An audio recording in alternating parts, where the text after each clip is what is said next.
Yep, and I think they went on to win it. They beat you guys, but they had an open net goal at the end, but I think they beat you guys by 1 goal.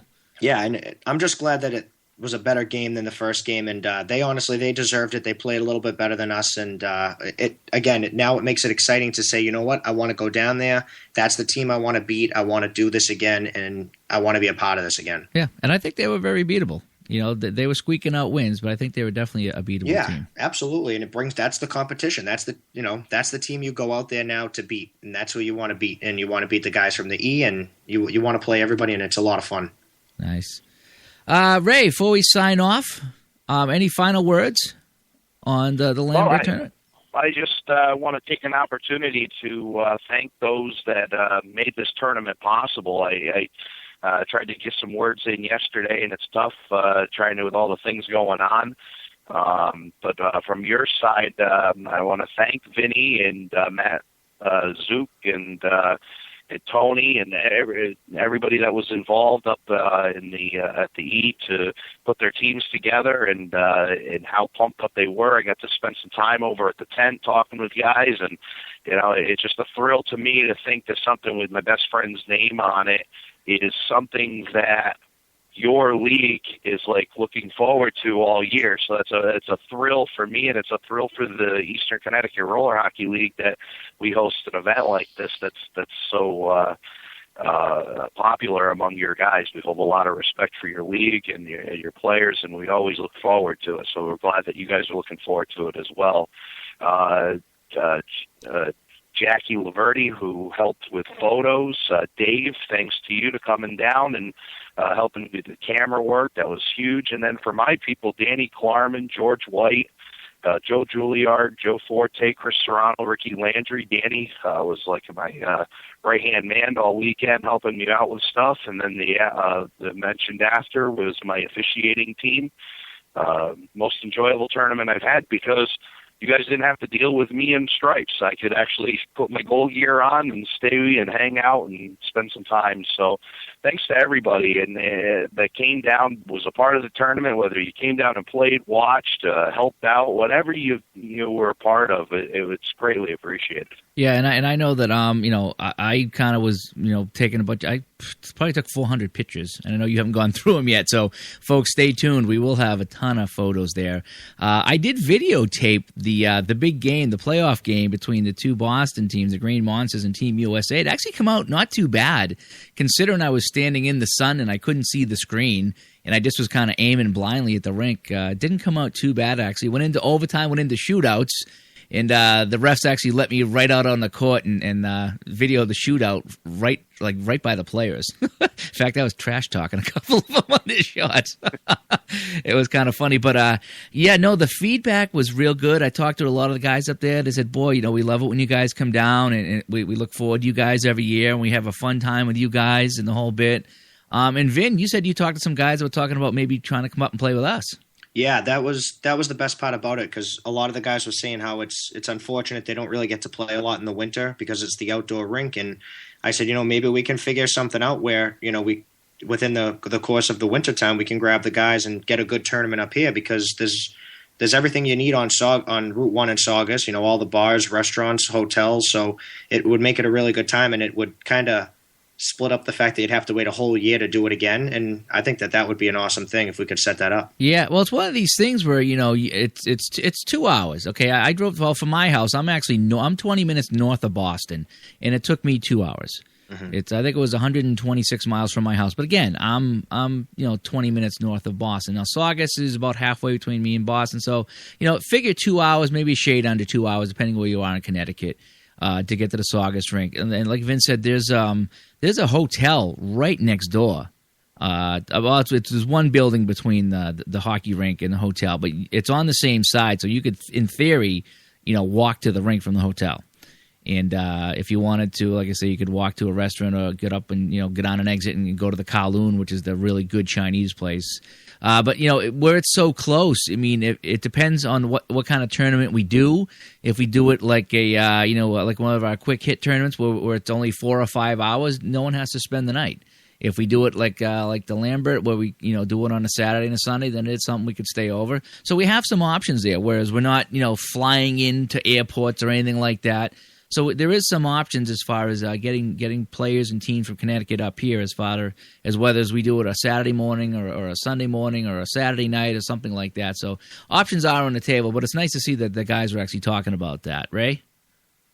Yeah, absolutely. And the thing is with the interest is there, and that's the key. You've got guys that want to do this now. It's just we'll put the logistics together. We'll put a plan together to probably start with something basic, and then we'll grow from there.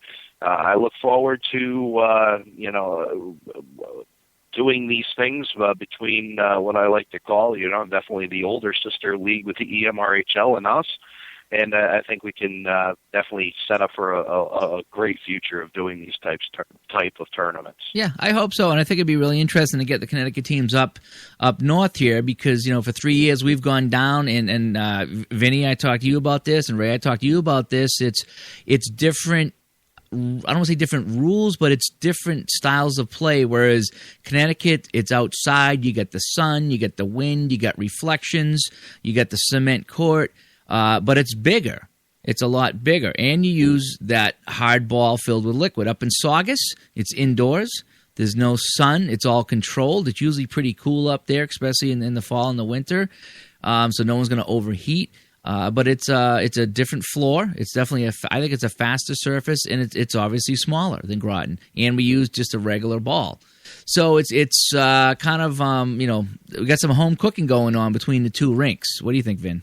Yeah, that was the big thing that we were saying. Like I said, it's, us going down there. First of all, anytime you travel to play a sport, that's so much fun anyway. So I think it would be fun when they get up there and spend the night. That would be great. But you're right. We kind of want to have our bragging rights and be able to say, well, we got to defend ourselves now in our own home court and see how we play there and stuff. And the whole style of hockey is different. Like we kept explaining, and this was every team from the E saying, guys, we can't play our game up here down here because our court is so much smaller. You can make a quick one pass and you're on a breakaway, and it's back and forth real quick. Where down there, it's like we actually had to play a different style of hockey. It was more passing and skating and building out of the zone. So like you just said, you want to compete in your own rink and then get excited to go back down there and have bragging rights to say where do you play and what do you enjoy doing, and the difference between the ball and the court and the sun and different experiences. It'll be a good time to see it come together. I would really like to see at some point,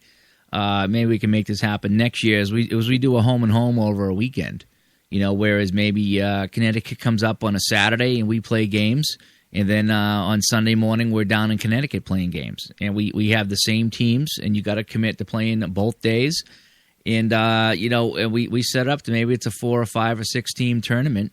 Where you come up and like I said, you play games in Saugus on Saturday, and then we drive down to Connecticut, play games, and we have our playoffs down there. And I think that would really make a fun weekend. What do you think about that, Ray? Yeah, I mean, again, it's kind of based on, let's go back to 2005 with where we started with the Express and the emrhl, and we did those interstate tournaments basically on that same concept, and it was an absolute blast. To go up, play in Saugus, come back to Connecticut. That was Z-Rink at the time. But it was an absolute blast as a player, and that was a part of that. It was great, and I'm sure that my guys in the ECRHL are going to be have a blast as well, and we'll definitely be up for it. Yeah. The one thing, in case anybody doesn't know, Ray Arnott holds the distinguished honor as being the only goaltender to ever play in an emrhl sanctioned game that pulled himself while up by a goal. Isn't that right, Ray? I guess I can hang that one on my wall along with a few other blunders, I guess, of playing. You want to talk about a memory of Steve, I'll add this to it. When Steve was on the bench, everybody else is yelling back, and Steve-O just looked at it as another opportunity to get some more playing time. He just charted off the bench. He didn't care. He was on the rink, and Yeah, that was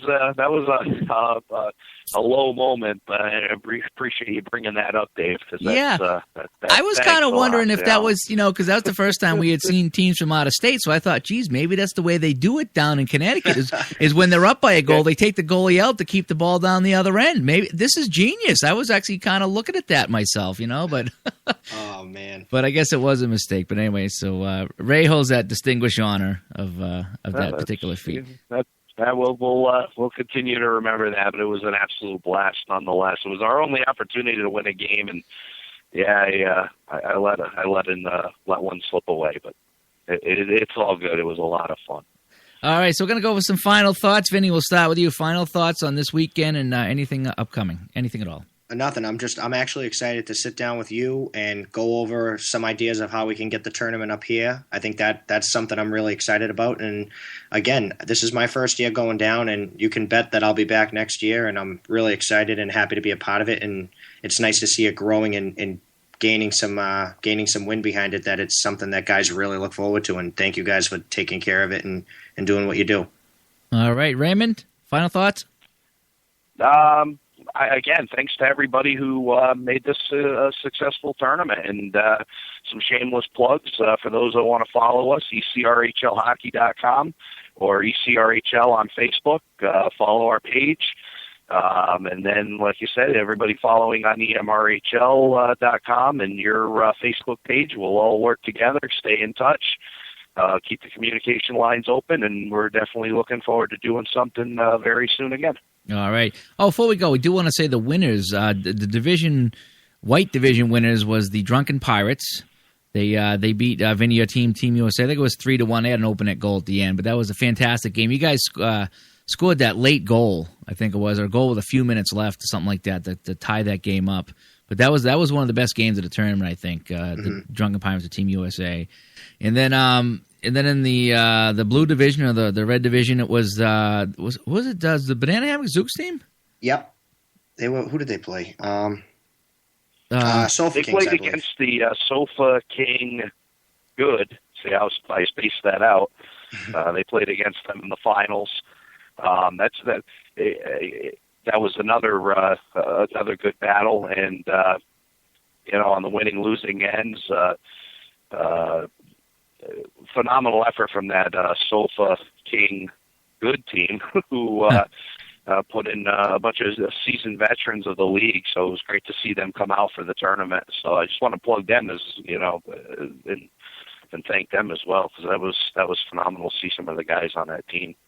All righty. Well, Ray and Vinny, I want to thank you for joining us here as we had a Steve Lambert Memorial Tournament Post Game show, just kind of wrapping things up. And as we get more news on what's going on with some more games between Boston and Connecticut, we'll keep everybody informed here as well as on Facebook. For Vinny Bianco, Ray Arnott down in Connecticut, I'm Dave Gardner. Thanks for tuning in here to EMRHL Radio. We'll see you at the rink somewhere.